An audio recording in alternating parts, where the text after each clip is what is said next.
Welcome to episode 6, everyone. Now, I should start by saying that I realize the Rorty reading for this session is challenging, but it is important and useful for our course for a few reasons. Rorty is perhaps the best well-known contemporary philosopher working in the pragmatic tradition, and the account of pragmatism he offers is useful and relevant to our course because pragmatism has been a central theme in our inquiries about truth. Blackburn, with whom we started this course, defends a form of pragmatism in the tradition of C.S. Peirce. And STS as a discipline is firmly grounded in a pragmatist tradition. And Rorty has often been held up as an example of a philosopher who promotes so-called postmodern relativism.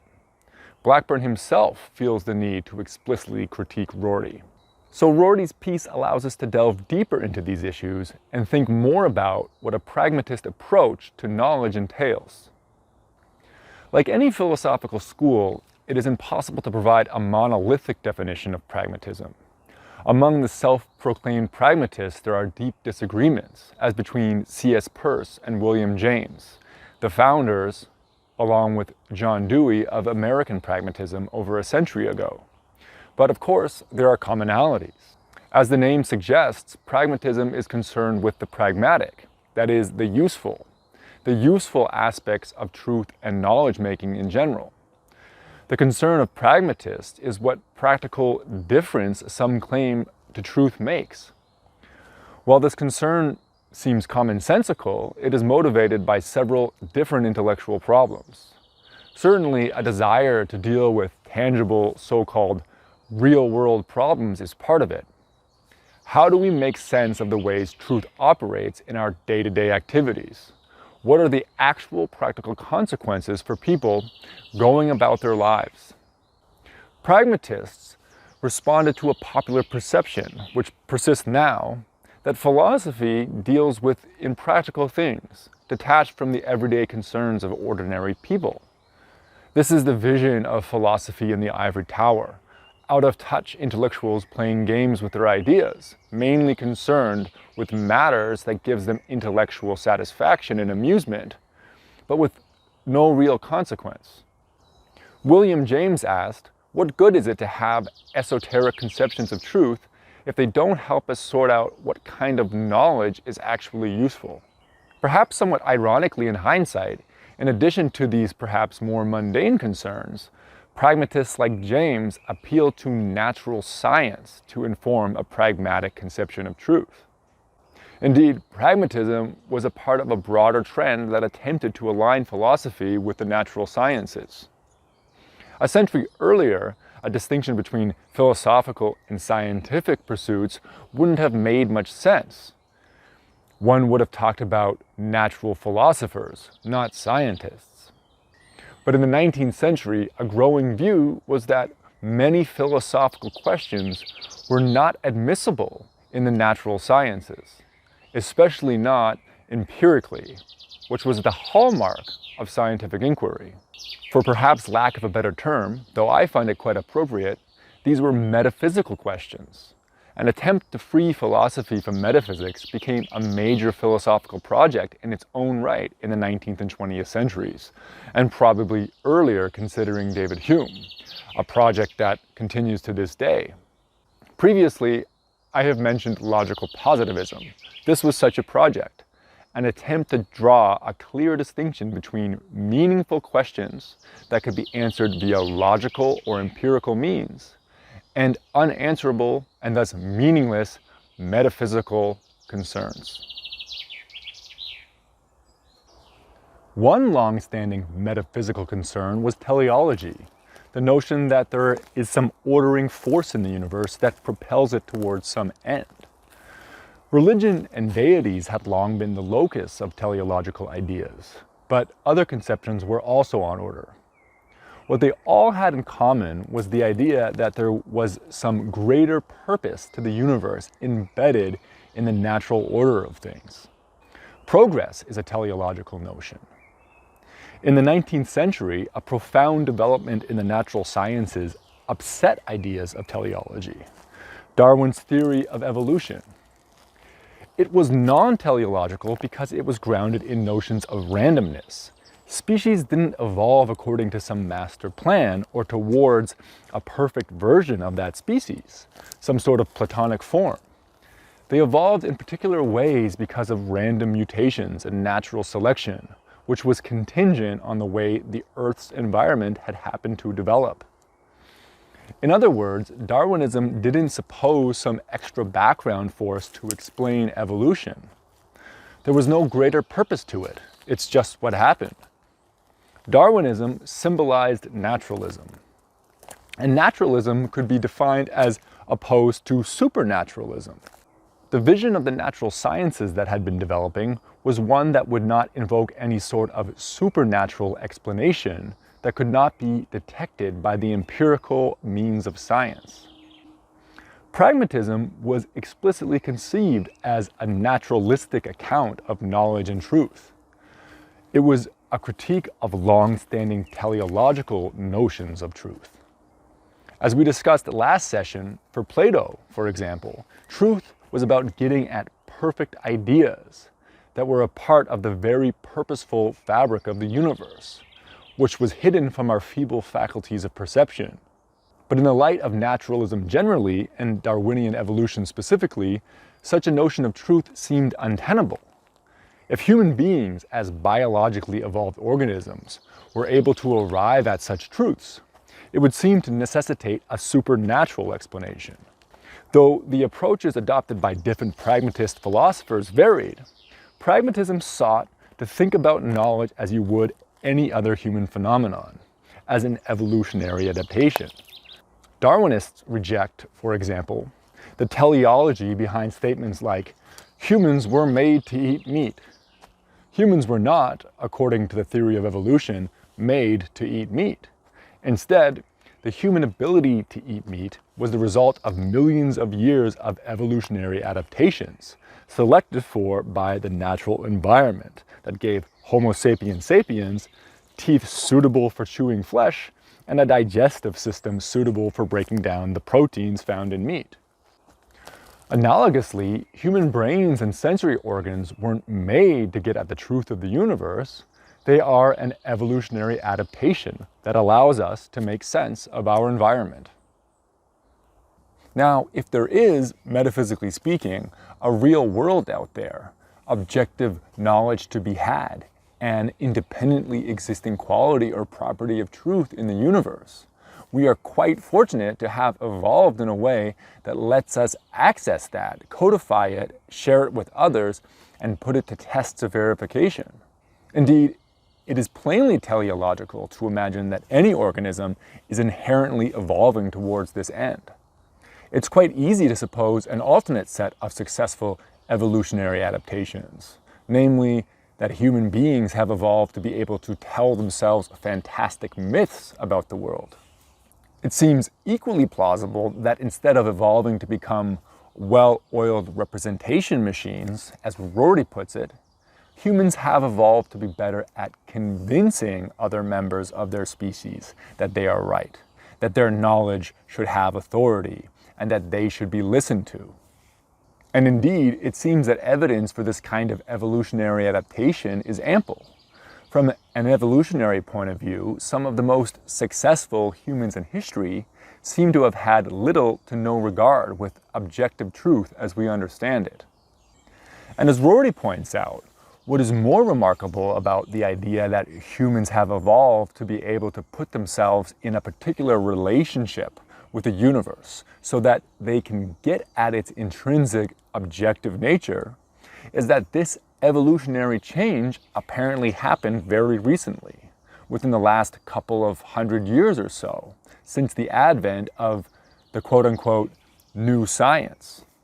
Before this, apparently our cognitive faculties and sense organs were malfunctioning so badly that we were unable to get at the truth.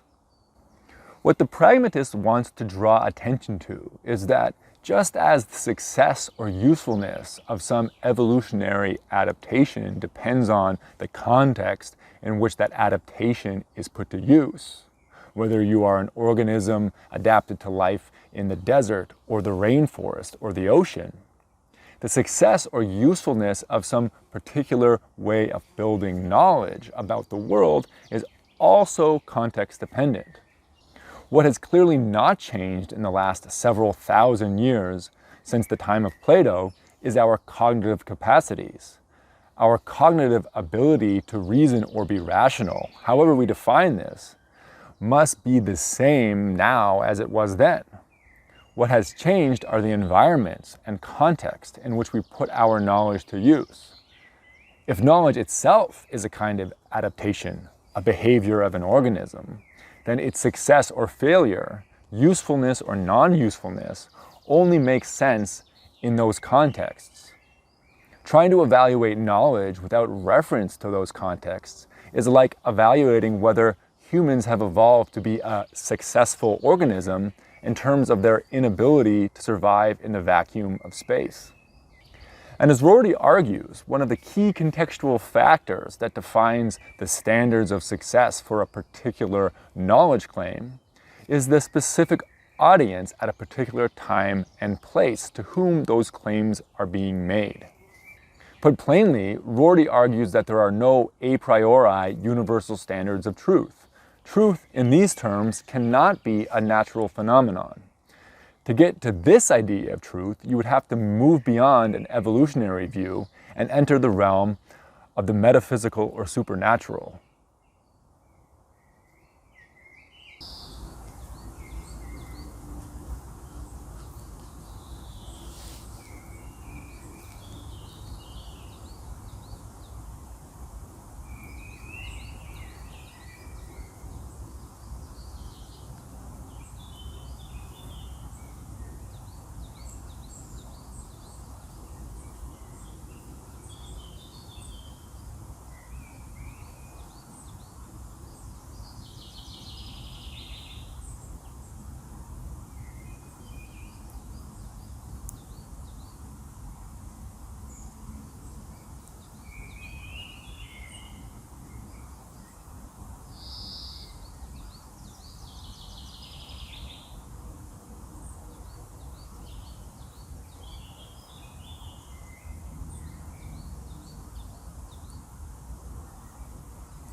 Forgive me for this extended explication of pragmatism, but it is important to delve a bit deeper into these ideas, because as we've discussed in earlier sessions, a pragmatic view of truth shaped and continues to shape STS's approach to scientific knowledge.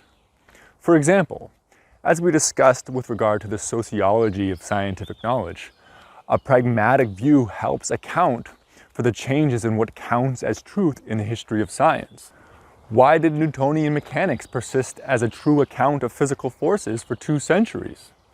According to a pragmatist view, one doesn't have to regard this persistence as a collective bout of irrationality, but rather that Newtonian mechanics successfully met the standards of knowledge of the relevant audiences at the time.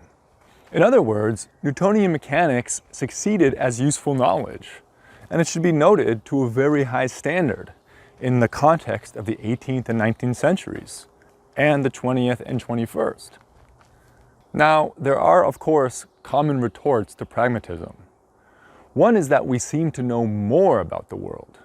We understand increasingly complex natural phenomena. We are able to account for them in increasingly accurate terms. And the predictive success of our theories continues to grow. In other words, we seem to be moving forward, closer to the truth.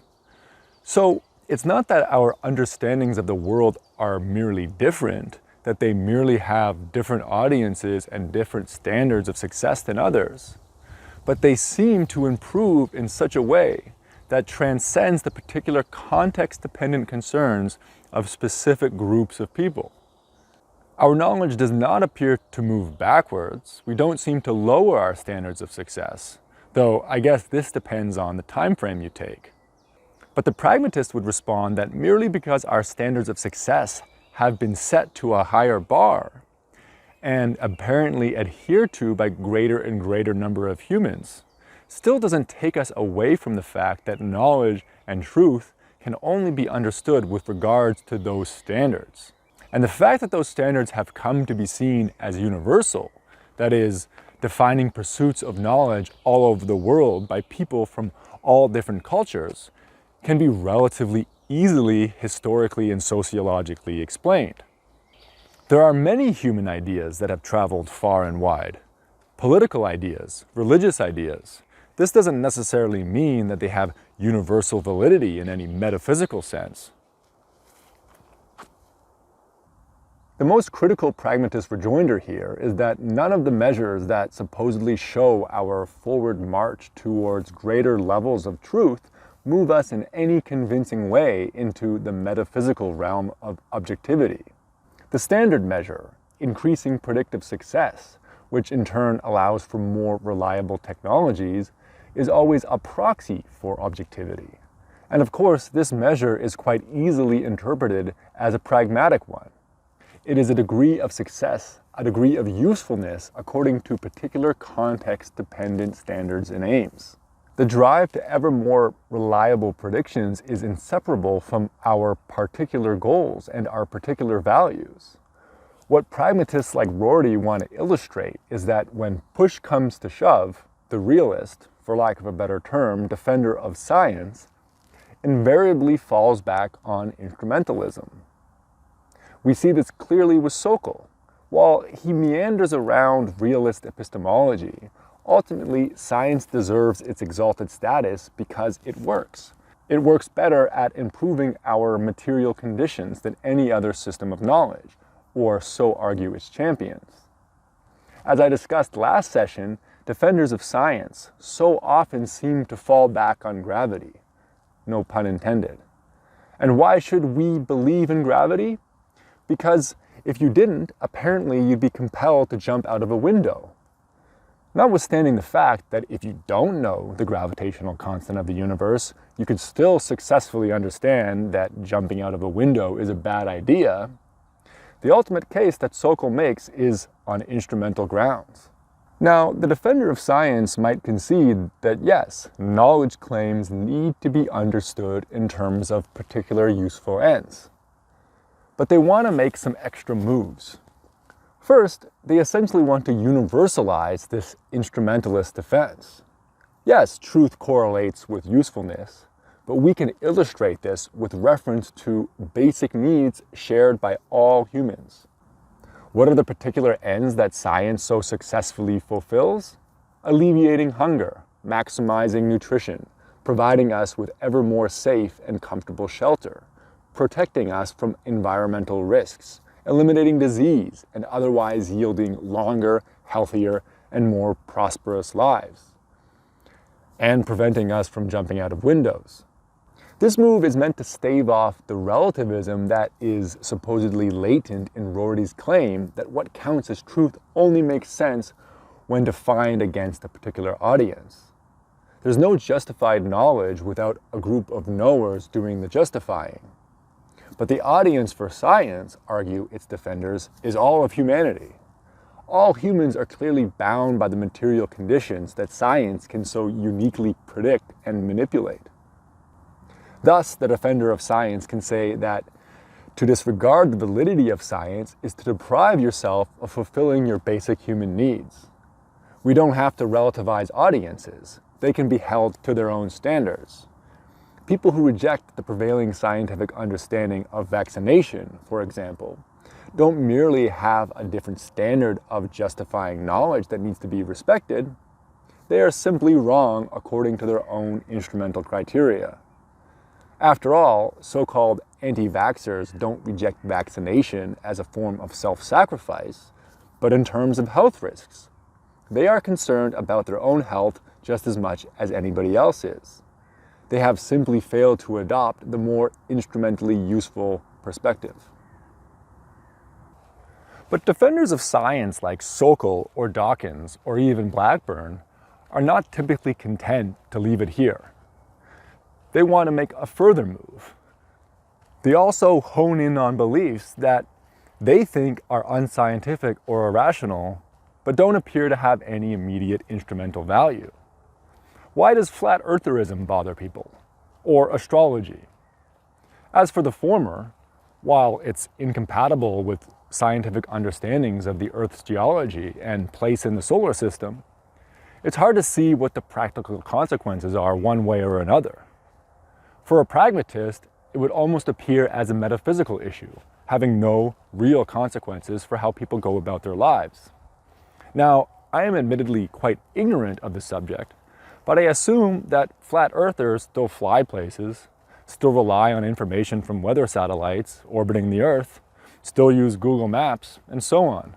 But in doing so, argue defenders of science, they are failing to make the additional commitment to a particular kind of rationality. As Blackburn argues, to avail themselves of all of these instrumental benefits that a modern scientific understanding yields, while refusing to commit themselves to that picture of the world, is inconsistent. And this bigger commitment entails that you accept the knowledge that science produces, come what may. Thus, the smartphone user is now committed to the standard model of particle physics, even if the latter is a belief that has no direct material consequences in their life one way or another. The concern with inconsistency maps on to concerns about relativism. Both point to a worry about arbitrariness. If people are fickle about what knowledge they accept, then science's orientation towards reliability will be undermined. How can we make reliable decisions if the way we decide what's true or false is inconsistent? We can turn this into a pragmatic question. Why is there this persistent worry about relativism? What practical difference does it make? While flat eartherism and astrology might not have grave political consequences, let's consider a bit of contested knowledge that does seem to have serious implications. The rejection of the anthropogenic theory of climate change. Let's try to interpret this pragmatically. If true belief is simply that which is useful, what is useful about the belief that climate change is merely a product of natural forces, or not even happening at all? Well, as critics observe, there's all kinds of pragmatic motivations for rejecting a belief in human-caused climate change. Namely, it absolves oneself from any practical responsibilities. You don't have to change your behaviors. You don't have to think about your patterns of consumption. You don't have to stop driving or flying if you believe that none of these actions make any practical difference to the state of the Earth's climate. So then, why aren't we all climate change skeptics if this is the more practically useful position? Is it because we are so committed to a metaphysical picture of objectivity that we are willing to inconvenience ourselves so greatly? It seems to me that climate change becomes such a serious matter of concern precisely because of its practical consequences. Indeed, the argument that has so often been made is that climate change skepticism or denial is a practically disastrous belief. The anthropogenic theory of climate change is useful because it allows us to act in a way that prevents long-term negative consequences. While putting the terms of disagreement in such a way may be offensive to those who are committed to objectivity for its own sake, such a framing, I think, tells us much more about what the actual grounds of disagreement are than appealing to competing notions of truth. And again, we should ask ourselves why agreement about climate change matters so much to us, while agreement about astrology, for example, matters tangibly less. The question, is it true, matters. But what matters more is the question, why should I care? After all, there are all kinds of truths offered by science that are uncontested, but that very few people care about. Indeed, there's probably a strong correlation here. The least contested claims are likely those that nobody cares about. Rorty talks about replacing a rhetoric of objectivity with a language of social solidarity. And in order to build solidarity around and through our knowledge-making practices and institutions would always mean putting the question of why does this knowledge matter, and for whom does this knowledge matter? In other words, questions of values at the forefront of our knowledge-making. Consider this scenario. Imagine that the anthropogenic theory of climate change was completely uncontested in terms of truth, that there was a near universal consensus among the public that climate change is being caused by humans, and that the achievement of this consensus rested on a shared, sophisticated philosophical account of objective truth. But despite this consensus, nobody cared to do anything about it. This would be a rather hollow philosophical victory. And as I've discussed previously, this seems to describe a sizable portion of people's attitudes towards climate change. The concept of solidarity turns a matter of fact into a matter of concern. So what kinds of solidarity does knowledge of climate change entail? Well, solidarity to future generations, for one. Why I find a pragmatic perspective useful is because it forces us to confront these questions. It shifts the focus of justification. Rorty is not arguing that the framework of usefulness then absolves us from the work of justifying our beliefs. He's not saying that what we hold to be useful is an arbitrarily subjective belief, that people are entitled to define what's useful for them in any way they see fit, and thus can mold their truths accordingly. This is the fear of relativism. Instead, usefulness, the matter of concern, is precisely what needs to be justified. So you would be forced to confront whether the knowledge you deem useful is oriented around narrow and immediate short-term benefits to yourself, or is oriented towards the good of a greater human community, perhaps humans that don't even exist yet. Rorty argues that the narrow focus on defining objective truth, what he calls metaphysical activism, distracts from this work of solidarity, just as building temples and making sacrifices to the god distracted from other potential forms of building human solidarity. This work of social solidarity entails orienting our practices and institutions of knowledge creation towards certain uses and not others, certain questions and not others, and not absolving ourselves from these responsibilities in the name of letting science produce what knowledge it happens to produce, which in any case has always been a means to let certain value assumptions go unquestioned. So, after a bit of a metaphysical detour, we've arrived back at the central concern of ours. What knowledge and what truths matter? How do we enroll science and technology in the pursuit of our values? And which shared values might serve as the basis for technoscience? It is to these questions that we turn to in our next and final session.